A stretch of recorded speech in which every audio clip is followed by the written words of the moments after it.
Hey guys, Infidel1258 here.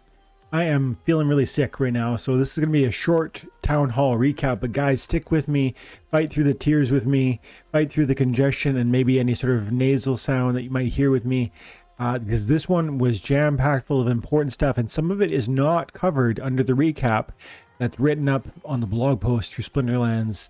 So stick around, give me 20 minutes, you're going to need to hear this stuff. This town hall was full of things. It was 2.5 hours long plus. Matt was in it for the whole time. There was answering questions that I didn't even necessarily fully experience, to be honest, because there's a half an hour. I watched 2 hours of it and there was so much to cover. I had to stop and just move on. And I took detailed notes. So I'm going to try and be as quick as I possibly can. But just quickly, before we get into it, I want to share with you some of the absolutely important Cole's notes that you're going to be expecting to hear in this recap. One of which is DEC-B is better than I thought.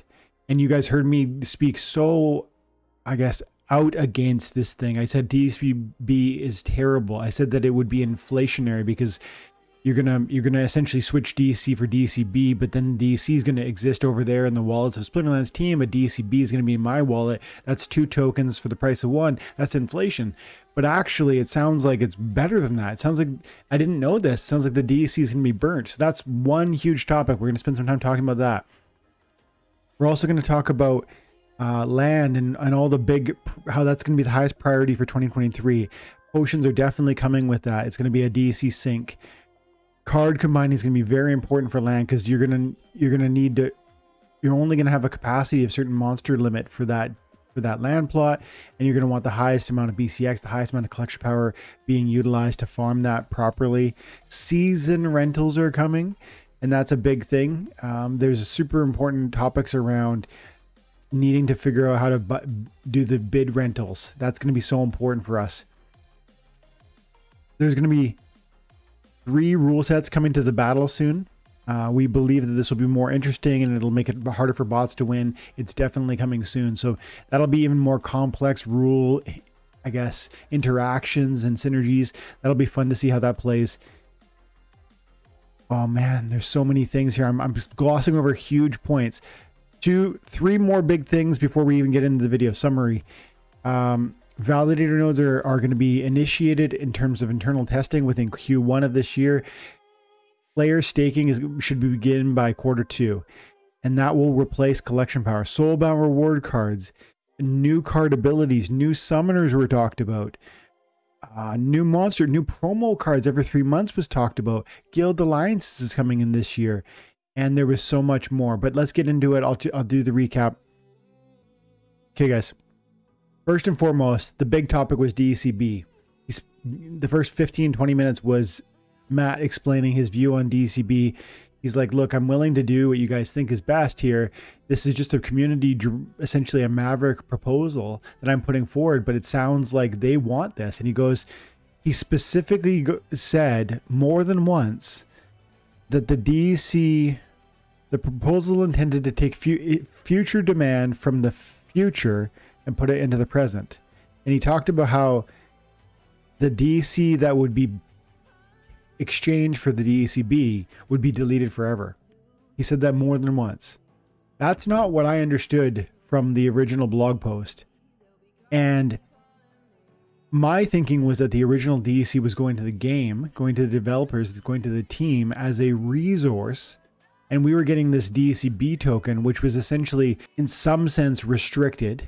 Like it was intended for eventual burn. It wasn't, I guess you weren't going to be able to use it for card purchases. You weren't going to be able to use it for liquidity pool staking.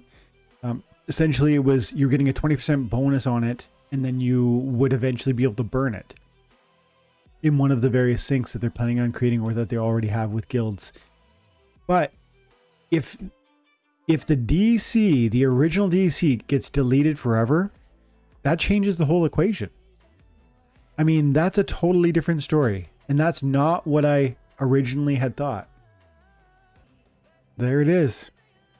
The way this proposal would work is that players will be able to burn DEC tokens and receive DEC-B in exchange. They get more of the DEC-B for their DEC.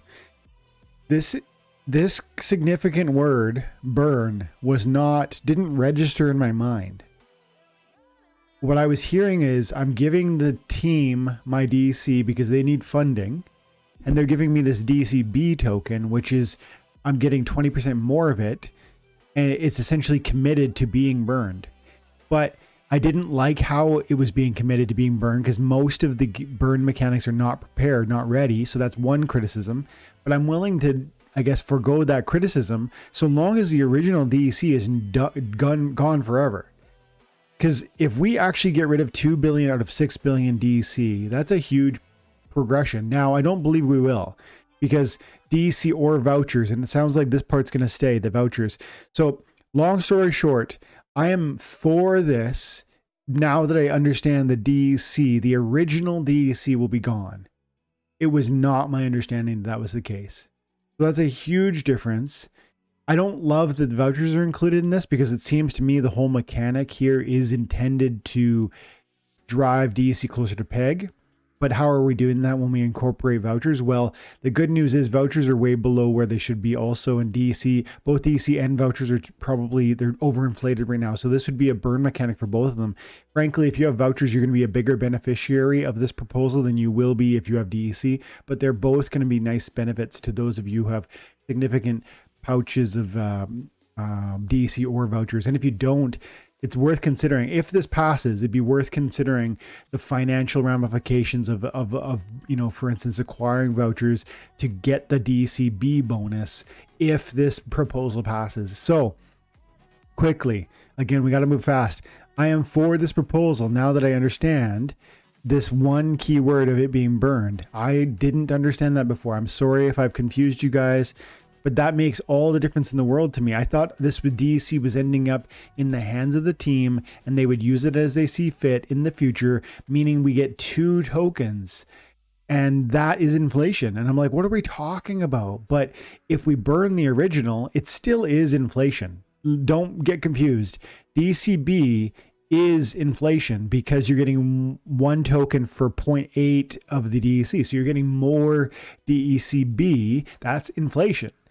But it's drawing, this idea of drawing demand from the future is correct too, because you're essentially saying, look, I'll give you a discount if you commit to burning DEC down the future by buying it now in this DEC-B form. We're going to be taking advantage of future demand. You think you're going to spend DEC on one of these resources, on one of these burn mechanics at some point in the next 2 years? Then maybe you want to go ahead and buy some DEC-B is what they're saying. And that makes sense to me. And if we were able to get rid of 2 billion DEC, I would like that. And I think it would be positive, but I don't believe that'll happen. What I think will happen is some amount of vouchers will use this, probably more. So smart money will use vouchers to accumulate DEC-B because that's where the real discount is. And, you know, the average bear who has a few thousand DEC or hundreds of thousands of DEC even and wants to kind of plan ahead for their guild, well, sure, you should transfer your DEC into DEC-B if this passes. But really, the whales of this game are going to enjoy the voucher discount because that's where, the last I did the math, $400 worth of vouchers would equal a million DEC, or $520 worth of DEC was going to equal a million DEC-B. So this is where the real discount is, but I'm for it as long as the original gets burned. Let's move on. The next thing was land. He talked about how this is the highest priority for 2023. This is a quote, the highest priority for the next year will be land. That was Matt. And he goes, land potions are important for the game. And so they're going to happen. This is, I guess, receiving a lot of criticism where people are like, don't give me land potions. I don't want to pay extra DEC cost to operate my land, to maintain my land, to survey my land. And he's like, guys, you don't get it. Not only is that just part of what this game is, we've always needed that for things like, look at your guild buildings for one. Look at regular potions for another. There's always been this intent to use potions, which are this secondary investment, this additional investment by the player to augment or potentially get even more improved resources. So that's always been here. It's going to keep being here. Not only is it not an accident, it's the intended plan, but it's good for you. And he's like, guys, pay attention. If you spend the DEC, if that means everyone's spending DEC on these potions and surveys and such maintenance and whatever else, that's going to be a burn mechanic for DEC, which drives that deletion of the supply, which eventually drives the burn mechanic around SPS because people need DEC. So that's where we're all going to see moon missions for SPS. That's the vision. Do you buy it? I do. But the question is, you know, is it a short term? That's going to take years, but I'm okay with that. I'm okay with that. Are you? The next thing was season rentals. This is a touchy topic. Season card rentals, not days. It used to be a day. You could rent a card for a day. Then it was 2 days. Now they're talking season rentals. And he goes, they're definitely coming. They're working on it now. It should be ready in Q2 of 2023. And I said, a little note to myself, I said video topic, super important to learn how to do bid buys with Peak Monsters. Not bid buys, bid rentals. With your rental form, you can actually place bids on rentals. And this is so important now because being able to do so well is going to enable you to set your bids on card prices and watch them fill. Rather than running in here, today I need to rent cards and I just need to go, like this is what I usually do. I go in here and I want alpha, beta, promo, and rewards. And I set the applicable level. I want level 3 legendary. I want level 5 epic and so on. And I literally go through and I add every single card. It's super onerous. Look at how big this window is. There's, you know, there's 50, 60, I don't know. There's a couple hundred cards there. And so that's problematic for a couple reasons. One, for me, if I am trying to lock down a season rental at the same time everyone else is, which is the beginning of the season, recognize that I'm going to pay a lot more per card probably because I'm locking down. I don't know. Maybe it's going to be, I don't know. Is it going to be cheaper? Is it going to be more expensive? I think it's going to be more expensive because I can't just rent for 2 days and then not for 2 days and 2 days. Yes. And not for 2 days. This is, I don't know fully how to think through this stuff, but I think one of the ways you're going to minimize the cost for yourself, regardless of whether the price goes up for total rental cost or down, is you're going to want to be able to do the bid functioning for your rentals. And frankly, I don't know how to do that. I've never done the bid rentals, but I know you can do it right here. See, there's a bid button and in the rental windows, and you can set a bid price, the price. I mean, how do I decide what's appropriate? I don't know, but I need to figure this stuff out. So do you, because if you're renting for a season, you want to make sure you're getting the best price possible, and the best price is going to come to you through the bid function. So get involved with Peak Monsters, figure this stuff out, and you know, get ahead of the game before this season rentals takes place, because it's coming. Let's move on. Oh yeah, there was a couple other cool things associated with that. Splinterlands may issue packs for rent instead of just one card. So, you know, I just said I go through alpha, beta, promo, and reward, and I select every single card on the map. Well, Matt specifically said, look, we can make packages, or I think he called them packs. There was another word, bundles, card bundles. And then I could do alpha bundle, boom, one button, I got it. Beta bundle, boom, one button, I get it. Promo card, reward bundle, boom, I get it. And it's like every one of them. And the owners, I guess, would bundle them, but maybe the system could bundle them also. So it's like, if you, John Doe, don't bundle your cards, maybe the library, the tool, whether it's Splinterlands or Peak Monsters, can bundle them in that same sense. So it's like a one button push. And that's kind of like what you've heard Nifty Arcade being able to do or being able to offer. So maybe it's like an evolution of the technology coming out of that new partnership and that new, what Nifty is, what they're doing. Matt felt that will increase rental volumes and card profits and maybe even card value. We'll see. Time will tell. But I would love the convenience of being able to do card bundles. And I would love the convenience of being able to do season rentals. But I'm just not sure where the price is going to go. Is it going to shoot cards up, or are cards going to, you know, are they going to be cheaper because no one wants to rent for a full season, but they're being forced to? I don't know. There's going to be battles that have 3 rule sets and not just 2. That's going to be a big difference, because usually we do get just 2 rule sets. You get, in any one battle, as you well know, at the higher levels, you're going to get trample and you're going to get silent summoners. there will be a third now. That's going to really change how the game plays and how it feels. It's going to change the creative element. It's going to throw bots for a loop, which is always a good thing. And so I'm excited for that. He also said validator nodes are coming in 2023. Actually, this quarter, the first 3 months of the year, the internal testing will begin. And then by Q2, which is by, I guess, May, June of 2023, they hope to have SPS staking on individuals. And then on the topic of SPS staking on individuals, I guess the white paper says, and I don't have the wording in front of me, but from what I heard through the town hall, is the white paper essentially says, in order to earn anything, you're going to need to stake SPS on your account or have SPS staked on your account. But Matt, in the town hall portion of the questions at the end, said specifically, we're not 100% sure yet. Maybe we might have to change how that works. Despite the white paper, it might actually be something like, you need SPS is going to magnify your rewards, but maybe you still get some rewards without SPS. That was the implication. And that was, I'm reading between lines. You'd have to be really careful on this one. My point is they don't really know. And initially we thought you have to have SPS staked in order to get any rewards at all. Now it seems there's at least a conversation about how having an SPS bag might be to some extent optional, but recognize that you're definitely going to get more rewards with an SPS bag staked on your account. We'll see where that goes, but that's a big thing that we should know more about in the coming 3, 4, 5 months from now. This was huge. Soulbound reward cards are coming, and they will be released in this quarter. This needs its own video, but suffice it to say, these are gigantic.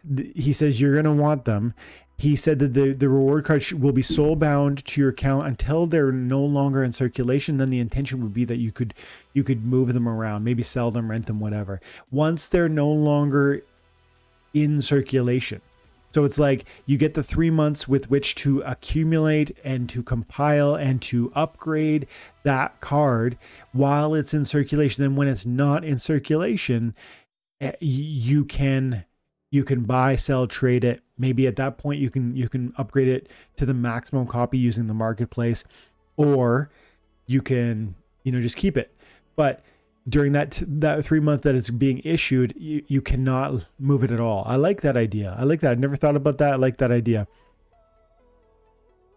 Aggie said he liked an idea of the owner having to pay DEC to unbind the soulbound reward card.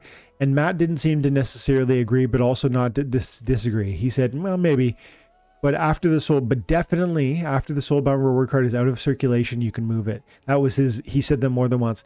And then he said, max soulbound cards should require you to play. You can't just whale out and get them. I like that idea, that sentiment. It's like, these are cards you're getting for spending time and attention in the game. You're not going to earn them by throwing money at the game. I like that. These next soulbound reward cards will be very good. You're going to want them, he said. We will allow potions to improve the odds of gold foil and legendary drop rates for those new reward cards.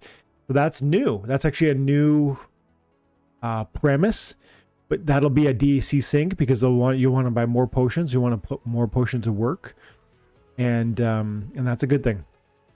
Moving on, new card abilities. This was gigantic also. He literally leaked that they're going to do a gladiator summoner that would have a conscript ability. And it wasn't just gladiator. It was like, here's the thing. He said, we're going to make he was talking about the new reward cards, soulbound reward cards. He goes, look, we've been talking about this new summoner, which to me means it's the same. He's saying like one of the soulbound reward cards will be a summoner and it will have this conscription ability, and conscription will allow you to play one gladiator card in non-brawl matches. How cool would that be? And then he went on to say that same summoner in brawls would enable you to play 2 gladiators, which would be really powerful also. And with some teams, that's going to enable you to play 3 bloodlusters. Think of the white team with, oh man, I'm forgetting his name right now. The hippo. The hippo's got bloodlust, and it's not a gladiator. Or you think fire, and you think Grum has bloodlust, and then you could put into, chimney wall stop in the second position, and who knows what else. At 3 bloodlusts on the fire team if you had this summoner in on your team. And then they also said for Rebellion, they're working on new attack types. Guys, new attack types.